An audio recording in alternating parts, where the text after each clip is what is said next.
So now, before we go back through segment 2, looking at U.S. demand, there's fighting that continues in Odessa. Obviously, you're going to be talking about Ukraine because, how this progresses is going to move the markets, especially the energy markets, significantly. Bunge just announced that they're suspending 2 Ukrainian processing plants and closing offices. Again, not overly surprising, but just shows kind of those knock-on effects as you look back and look at what are some of the other issues outside of just energy, but obviously leading into food. So when, as you know, we like to do the summary. So the current week had a total amount of demand of 14.677 million barrels a day. Last week was 14.874, so a slight decline, and the average is sitting at about 14.86 million. You can see that white line. The white line is taking us pretty much right in line with 2019 when you look at some of those dips. We're above where we were in 2020 and 2017, but below where we were in 2018 and just slightly below where we were in 2019. So it's just a matter of activity. Obviously, you can see on all of the periods for 2017, 2018, 2020, you have that increase that happens this coming week, and then you go back up to about 15.5 million barrels a day of demand. And that's just, again, along the lines of spring, February break. We think that you're gonna get that move. It's just going to be at a slightly reduced pace, just given where some of the demand is and the pressure that resides on the inflation front, on the consumer front, especially now that we have gasoline well over $3.50, and just given the moves that we've had in crude right now, it's obviously not getting any better anytime soon. So then when we look at distillate stocks, you can see that there was a draw of 580,000 barrels a day. 580,000 barrels. That's 28.5 million below the 5-year average. But back to pad 2, you can see pad 2 had a build of 240,000, and it's in line with the 5-year average. So it's just, when are refiners going to adjust a bit, or at least bring some of this down, because we are seeing some slowdowns in the Midwest. Pad 3 had a small draw of 670,000, but really pad 1 it remains the driving force, which with a draw of 240,000 and a drop of 17 million below the 5-year average. Imports still remain elevated. They're 128,000 above, 157,000 above the 5-year average. But as sanctions adjust, because we've actually been importing a lot of Russian diesel, as that adjusts, as that changes, will we start to see some of these imports drop, because we're not going to be allowed, or we're going to sanction some of these imports. So that's going to be an unknown and something that we're going to have to see. So here, when you look at the flatlining in general, that's what we've been talking about. The rate of change has slowed, which just means that the comps get a bit easier, and that's the thing that we think is going to continue. Even though we're going to have a slowdown in imports, we're also going to have a bit of a slowdown in demand on the heating side. And then, as you know, obviously, trucking still remains very robust, given the broad shortfalls that remain in the supply chain. So when we look at demand, you can see that we're still at the high end. As we've been saying, we're going to remain above the 5-year average. It's just going to be a matter of timing as to where do we see some of these spikes. Like, we'll likely spike this week, just given it's going to get cold again this coming weekend. And we do have a snowstorm coming through that will adjust some of that, and some freezing rain in some other areas. But we'll talk about that in a minute, as the trucking continues to try to keep up and keep things, the stores active. So you can see that there was, again, staying within this, let's call it 155 to 175 level.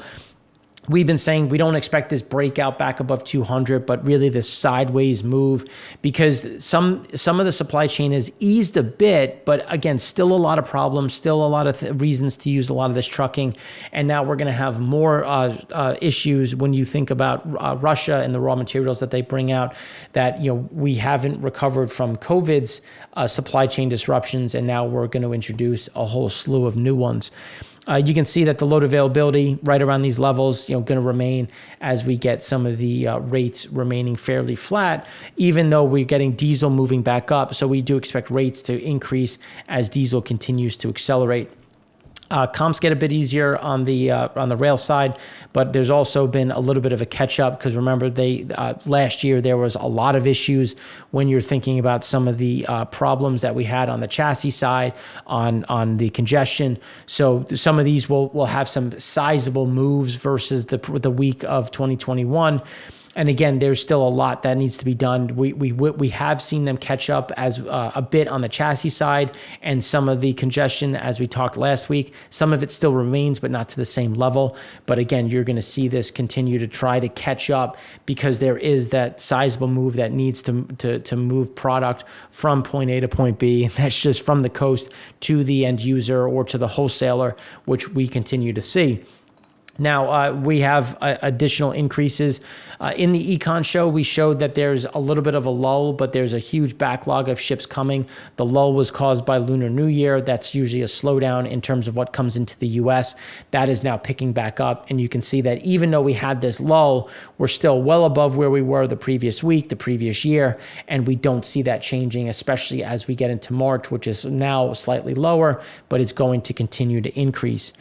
Now, when we look at the weather outlooks, you can see that things get a little bit cooler as we go through the end of February, and then they warm up a bit as we get into the first week of March. So there's going to be some of these shifts. Again, there's the first piece is going to be a bit supportive of heating oil. We don't see much changing up or down. It's just going to kind of keep us fairly firm. I think there was an increase of about 3 to 4 heating degree days. So again, not much adjustment. And then that tapers off as we get additional heating, a bit of a heat wave that comes through in the first week of March. Again, keeping us fairly stagnant. It's just going to be that trucking, that road diesel side that's going to be the biggest driving force. Now, when we look at gasoline had a drop of 580,000 barrels. We're at 9.3 million below the 5-year average. But again, PADD 2 had a build of over 1 million, and that's now 2.7 million above the 5-year average, which is going to be when do we start to see some of these adjustments? And not that you're going to get this all-out collapse in refinery utilization rates, but again, just some of this reduction in general. Imports, as we were saying, is going to kind of suck around the 5-year average. We had a drop of 138,000 barrels a day. That just brought us 29,000 below the 5-year average. Some of that was caused because, if you remember, we talked about Nigeria. They got that bad gasoline with the excess of methanol. So they've been attracting some.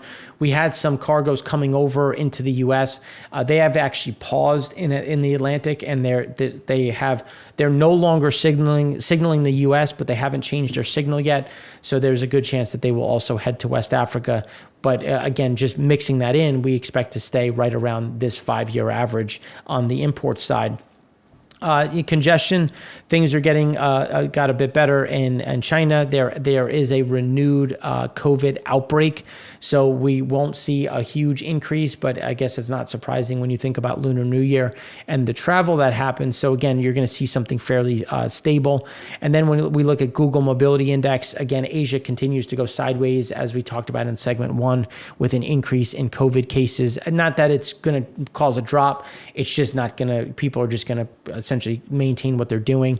And then we've had a steady increase in activity in across the Americas and Europe. And when we talk about the U.S., a lot of that is being driven by the vacations that we have this week and into next week, because it depends on where you are, is going to depend on when your kids have off from school, which is typically a big driving period. Now, when we look at gasoline demand, Gas Buddy saw an increase for results in last week's demand, rising 3.2%.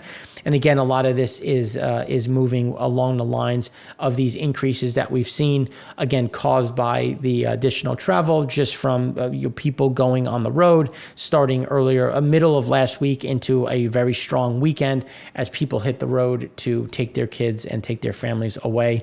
When you look at change in miles driven since 2017, here's where you can look at all vehicles. But when you look at medium duty trucks, heavy duty trucks, that continues to grind to move higher, and that's something that is going to make up for some of the losses that we're going to get from people not traveling to the office as much. A bit more work from home. You just have some of these heavy duty trucks still hitting the road. But when you think about it, again, it increases road damage. So when you consider the amount of trucking that is hitting the road, you get an idea of the amount of wear and tear that is going to come through, and how we're going to have to continue to address the infrastructure side, the road side, resurfacing, because we have a ton of trucking in the United States right now that is not going away, and they are ripping up roads at a faster rate, just given their underlying weight, which again is going to result in additional resurfacing, which is asphalt, diesel, and again that's going to be supportive in the longer term for some of these products. Gasoline prices moved up another 4 cents. We're going to see another sizable increase, likely anywhere between 5 and 10 cents. We're now on a national average at an even $3.53 which is obviously going to be devastating for as we continue to grind higher for the consumer. When you look at where wages are versus where inflation sits, and it's going to make it very difficult for the Fed to do what I think they need to do in terms of raising rates ahead of what's going on.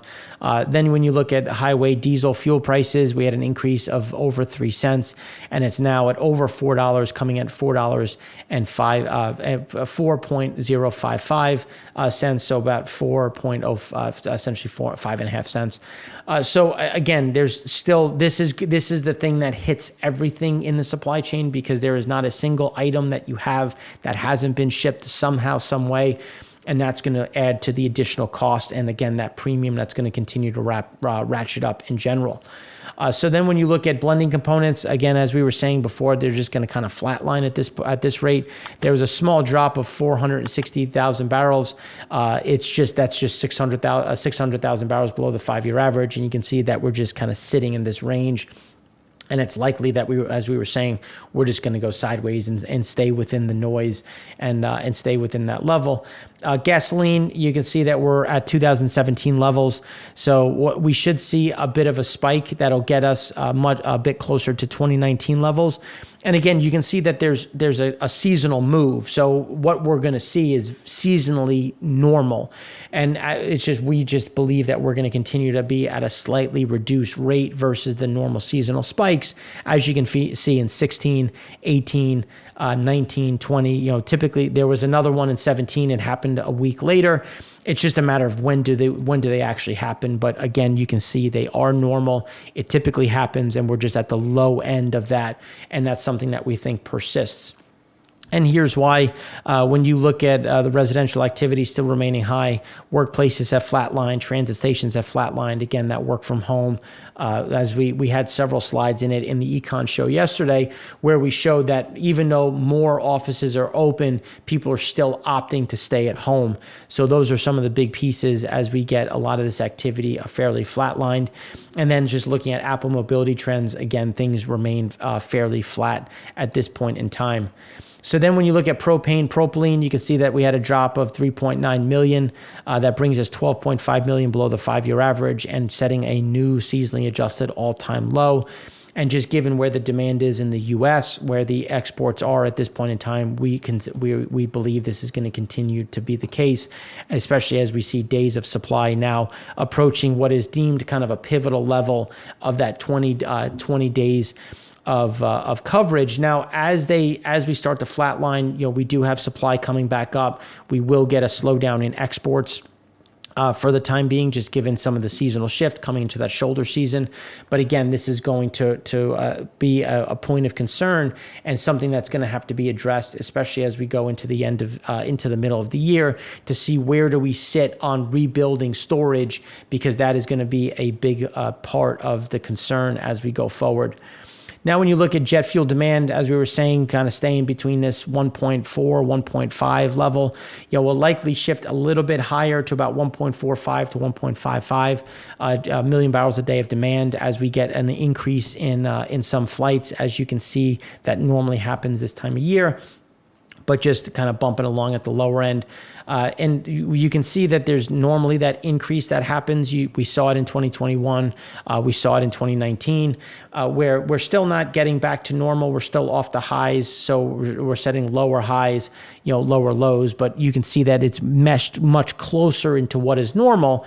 And that's, again, very much along the seasonal averages. So we should get a few more days of increases and then going sideways at this point in time. Now, when you look at forward-looking, the passenger flight schedule for the 12 weeks ahead is 0.8% lower week on week, with cuts remaining minimal for the second consecutive week. Some places have seen increases. So net, globally speaking, we're essentially getting to this comfort level that we were expecting and kind of flatlining activity. And we think that's going to remain the case at this point in time. And then open table, things have recovered. It's gotten a bit warmer. Things have reopened. Europe is reopened. So now we expect to see things shifting a bit on that on that side, where we'll likely have weekend activity, 0 to 5% better than normal, and then weekday activity about 5 to 10% below normal. But again, you're seeing some of this getting back to these seasonally adjusted averages as countries open back up and people look to get back out. So a bit of a mixed bag. Seasonally speaking, we're coming into a stronger period. We expect that to reflect, but again, just at a slightly reduced rate versus what is, quote unquote, normal, seasonally speaking.